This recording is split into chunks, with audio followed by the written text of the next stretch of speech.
As I opened my eyes, I immediately felt a throbbing pain in my head.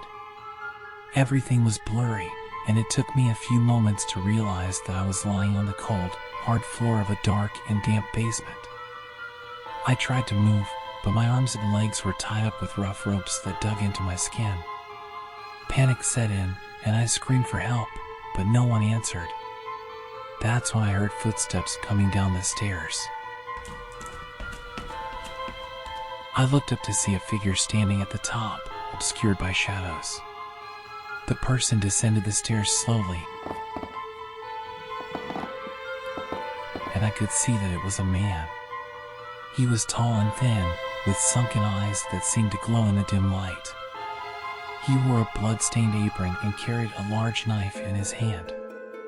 My heart raced as he approached me, and I tried to break free from my restraints. But it was no use.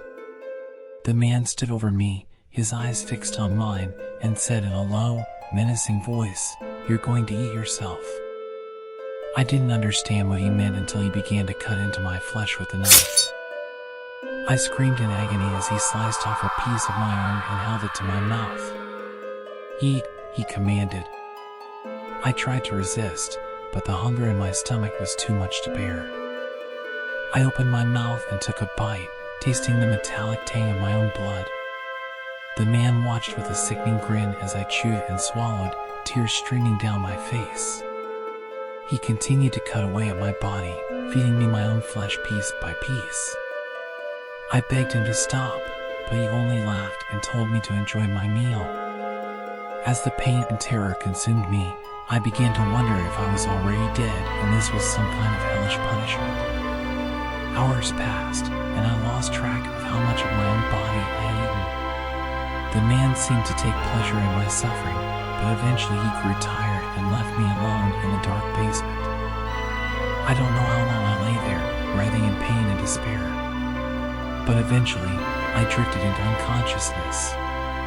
When I woke up, I was no longer in the basement. I was in a hospital bed, surrounded by doctors and nurses. They told me that I had been found by a passerby and rushed to the emergency room. I tried to tell them what had happened, but they didn't believe me. They thought I was delusional, that my mind had conjured up some twisted hallucination. But I know the truth.